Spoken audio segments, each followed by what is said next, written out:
जून 2022 में मैंने ग्रुप 1 दिया था, तब भी मुझे ये लग रहा था कि मैं पास नहीं होऊंगा। स्टिल यहाँ पे 1200-1300 लोग हैं जिन्होंने अटेम्प्ट स्किप किया। थ्योरेटिकल बात नहीं कर रहा मैं, ये साइकोलॉजिकल बात कर रहा हूँ कि नहीं मैं तो पास होऊंगा तो फर्स्ट ही अटेम्प्ट में होऊंगा। मैंने अपने दोस्तों को ये सजेस्ट किया भी और ये चीज काम करती है। 30 से 40% आइडिया था, 50% सिर्फ अपने अटेम्प्ट के बेस पे। इस तरीके के थॉट्स ही हमें स्किप कराते हैं। हमारी ऐसे ही तैयारी जो एक नॉर्मल तैयारी होती है और हमारी एग्जाम की तैयारी में बहुत डिफरेंस होता है। तो अगर मैंने दिसंबर में अटेम्प्ट स्किप कर दिया होता और ये सोचा होता कि मैं जून में ही दूंगा।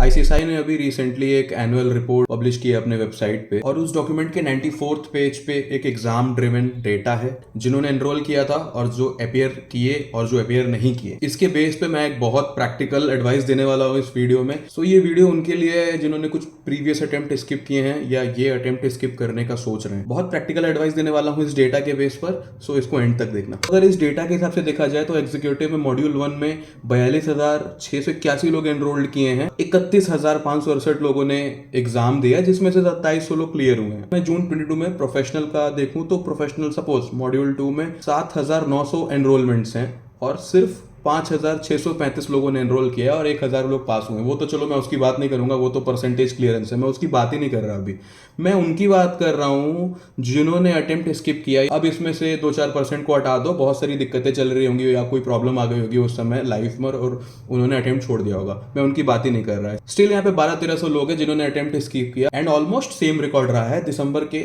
2022 के सेशन का। पहले हम बात करते हैं कि अटेम्प्ट स्किप क्यों करता है बच्चा। सो आज मैं आपको बहुत साइकोलॉजिकल लेवल पे ये समझाने वाला हूँ। हम लोग अटेम्प्ट से एक वजह से स्किप करते हैं। टू बी वेरी ऑनेस्ट, हमको ऐसा लगता है कि हमारी तैयारी बिल्कुल नहीं है, हम पास नहीं हो सकते और हम ये सोचते हैं कि चलो नेक्स्ट अटेम्प्ट देते हैं, जो कि एक इजी ऑप्शन है हमारे लिए। आप समझ रहे हो, आपके माइंड में प्रेशर पड़ा, आपको उतनी मेहनत करनी पड़ेगी अपने कंफर्ट जोन से बाहर निकलने के लिए। तो ये आप नहीं सोच रहे हो, आपका माइंड आपको ऐसा दिखा रहा है रास्ता कि यार इस अटेम्प्ट को तो नहीं दे सकते, छोड़ दो, बहुत प्रेशर आने वाला है, बहुत मेहनत करनी पड़ेगी, फिर भी जो रिजल्ट हमारे आते हैं देखो उसमें तो हम पास हो नहीं सकते हैं।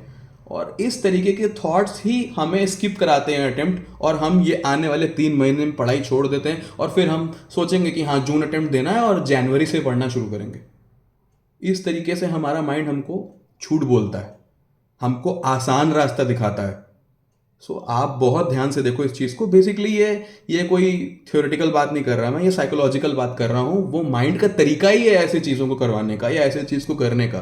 ट्रिक कर रहा है माइंड, उसको आप समझो।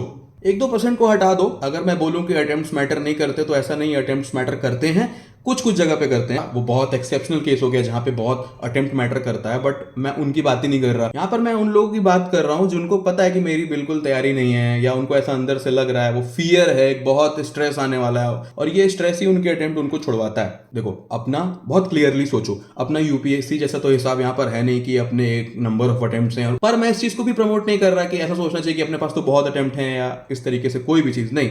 मैं बस ये कह रहा हूँ कि आप तो क्लियर हो ना कि आप पास नहीं होने वाले हो, आपके दिमाग में तो ये चीज क्लियर है। तो अब मैं आपको बताता हूं मैं कैसे सोचता था।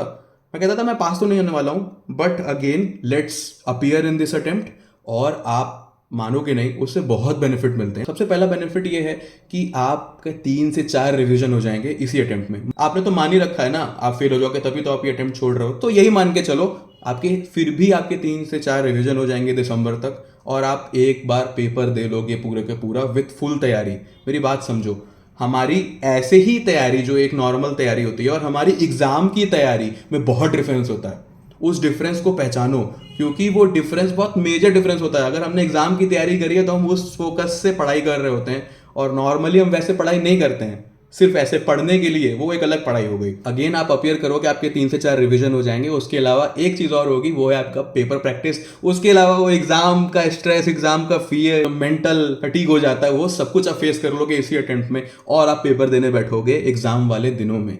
और सपोजिटली आप फेल हो गए, जो कि आपको लग ही रहा है पहले से, तो क्या हुआ, आपके कुछ तो नंबर आए होंगे, आप उससे एनालाइज कर पाओगे कि मेरी इतनी मेहनत के बाद मैं कहां खड़ा हूं, मुझसे क्या गलतियां हुई। आप अपनी कॉपी मंगा सकते हो और आपको समझ में आ जाएगा कि ये प्रॉब्लम्स हैं, इस 5 में से इसमें 4 दिया गया, 5 में से इसमें 1 दिया गया, 5 में से इसमें 2 दिया गया, एंड पेपर कैसे बनता है, पेपर कैसे आता है, पेपर कैसे प्रेजेंट करना है, आप ये सब एनालाइज कर लोगे अगर आप स्किप नहीं करते हो अटेम्प्ट। 1% के लिए मैं ये कह सकता हूं कि आप पास भी हो सकते हो अगर आपकी बहुत मेहनत हो गई है। सबसे बड़ी बात है कि आपको कुछ नया नहीं लगेगा, आपको लगेगा कि सब तो तैयारी हो चुकी है या सब तो अटेम्प्ट में दे चुका हूँ, ये सब पेपर ऐसे बनता है, इसका पेपर ऐसे आता है, ये वाला पेपर का पैटर्न ये आता है। मतलब आप जब अगली बार अपनी तैयारी करने जाओगे, सपोज आप दिसंबर में पेपर दे रहे हो, आपको लग रहा है कि आपको स्किप करना चाहिए, बट जब आप अगली बार जून में पेपर देने जाओगे तो आप सिर्फ उन चीजों पे काम करोगे, सिर्फ उन चीजों पे जो आपकी कमियां रह गई, जो आपकी प्रॉब्लम्स रह गई, इतनी प्रिपरेशन के बाद भी जो आपके 15-20 नंबर से आप जो रह गए, वहां पर आप मेहनत करोगे और उनको आगे बढ़ाओगे, क्योंकि आपको एक क्लियर आइडिया हो जाएगा कि कहां पे नंबर मिल रहा है, कैसे नंबर नहीं मिल रहा है, एंड सो ऑन। सो मैं आपको अपना एग्जांपल देता हूं। जून 2022 में मैंने ग्रुप 1 दिया था, तब भी मुझे ये लग रहा था कि मैं पास नहीं होऊंगा, और मैंने बहुत मेहनत करी थी सिर्फ ये सोचकर कि मैं पास नहीं होऊंगा तो क्या हो गया, मैं इस अटेम्प्ट को पूरी मेहनत से देता हूं।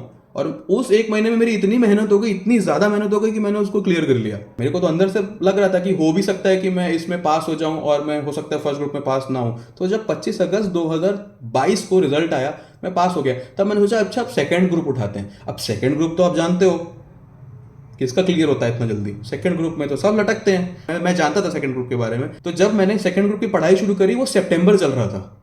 आप समझ रहे हो, सेकंड ग्रुप अपने आप में 6 महीने की क्लासेस या स्टडीज मांगता है। मैंने जो क्लासेस ली वो 15 सितंबर से लेना शुरू करी, और आप सोचो आपका 20 दिसंबर से एग्जाम है, और भी बहुत सारी चीजें हुई उस 2-3 महीने में मेरे साथ, बट मैं उसकी भी बात नहीं करूंगा, किसी और वीडियो में बात करता हूं। लेकिन आप सोचो ना, अगर आप उस समय तैयारी करने बैठ रहे हो, तब तो आप ये मान के ही चलोगे ना कि मेरा तो नहीं निकलेगा, मेरा तो नहीं निकलेगा, ये तो तैयारी नहीं हुई, ये तो अभी पढ़ाई नहीं हुई, इसके लिए तो 6 महीने पढ़ाई करनी पड़ती है, x number of thoughts. Still मैंने अपने माइंड को कहा कि कोई बात नहीं, मैं फेल हो जाऊंगा, अगेन मैं पेपर अटेम्प्ट करूंगा, लेकिन इस फेल होने के उस पर मेरे 4 रिवीजन हो जाएंगे एटलीस्ट। उसके अलावा मुझे समझ में आ जाएगा कि डीडी कैसे अच्छे से प्रिपेयर करना होता है, या आरसीडी की स्ट्रैटेजी क्या है, या सीआरआई क्या क्या प्रॉब्लम आएगा मुझको। मैं लेकिन 1% अपने मन में ये मान के चला था कि हो सकता है पास हो जाऊं। अगेन वो अटेम्प्ट हुआ, मैं उसमें पास नहीं हुआ। फेब में जब रिजल्ट आया तो मेरे 127 आए।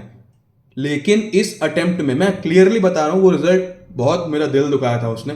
लेकिन वो रिजल्ट आने के 20 मिनट बाद मैं लिटरली बाहर वॉक पे निकला, और मैं ये सोच रहा था कि हाँ, आरसीडी में मेरे नंबर सही आए हैं, यानी आरसीडी का मेरा गेम ठीक है, डीडी में मुझको यहाँ मेहनत करनी है, सीआरआई में मुझको पार्ट बी पे ज्यादा फोकस डालना है। मतलब मैंने जून की प्रिपरेशन अगले 20 मिनट बाद अपने दिमाग में शुरू कर दी कि ये करना है। ऑल्दो मैंने पढ़ाई तो काफी लेट स्टार्ट करी, बट अगेन आपको एग्जैक्टली पता रहता है कि कहाँ मेहनत करनी है। मतलब 50-60% तो आपको पता रहता है, और आप फिर उस तरीके से अपना माइंड वर्क कराओगे, आप सोचोगे चीजों के बारे में। इसके बाद जून के पेपर हुए, मुझको एग्जैक्टली पता था पिछली बार बहुत सारी जहां पर ब्लंडर्स हुए थे, जहां पे गलतियां हुई थी, जो वो पेपर डिमांड करता है, मैंने उस पर मेहनत करी। एंड अगेन आप देख रहे हो जून के एग्जाम में मेरा सेकेंड ग्रुप क्लियर हो गया। मतलब सेकेंड ग्रुप, आप समझ रहे हो। सो अगर मैंने दिसंबर में अटेम्प्ट स्किप कर दिया होता और ये सोचा होता कि मैं जून में ही दूंगा, अपने को एक कंफर्ट जोन में डाल दिया होता मैंने उस समय, क्योंकि मुझे याद है कि मैंने अपनी पूरी 200% मेहनत डाली। मैं एग्जाम के जस्ट 10 दिन पहले बहुत ज्यादा बीमार हुआ था दिसंबर में, still I gave my 200% efforts. उसका क्या रिजल्ट हुआ? उसका रिजल्ट हुआ कि जून में मेरे पेपर क्लियर हो गए, क्योंकि मुझे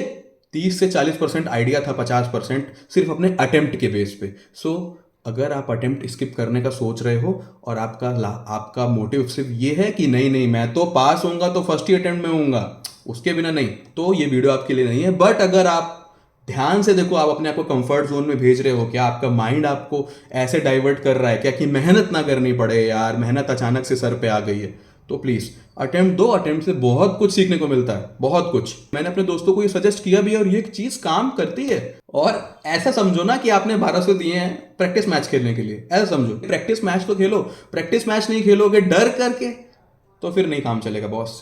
पूरी लड़ाई करो, पूरी फाइट मारो, और इस वीडियो को सब्सक्राइब करो या ना करो, बट इस वीडियो को शेयर जरूर करो। जो भी बंदा स्किप करने का सोच रहा है, आपका कोई फ्रेंड स्किप करने का सोच रहा है, उसके पास ये वीडियो जरूर पहुंचना चाहिए। उसको एग्जैक्टली पता चलेगा कि ये अप्रोच कितनी हेल्पफुल होने वाली है उनके नेक्स्ट अटेम्प्ट के लिए। और बस चांसेस तो हैं कि इधर ही पास हो जाओ, क्योंकि प्रोबेबिलिटी तो कभी खत्म नहीं होती है। लेकिन अगर आप अब स्किप नहीं कर रहे हो अटेम्प्ट और आप देने जा रहे हो, तो अपनी 200% मेहनत डालो, क्योंकि 100% से कुछ नहीं होता। And so let's end the video here. अगर वीडियो अच्छा लगा तो प्लीज इसको लाइक करो, कमेंट करो। ये YouTube एल्गोरिथम को मैसेज देता है कि वीडियो को और प्रमोट करने के लिए। Thank you for watching till the end. Wait next video आने वाला है सब्जेक्ट वाइज स्ट्रैटेजी के ऊपर अपने प्रोफेशनल ग्रुप्स के लिए।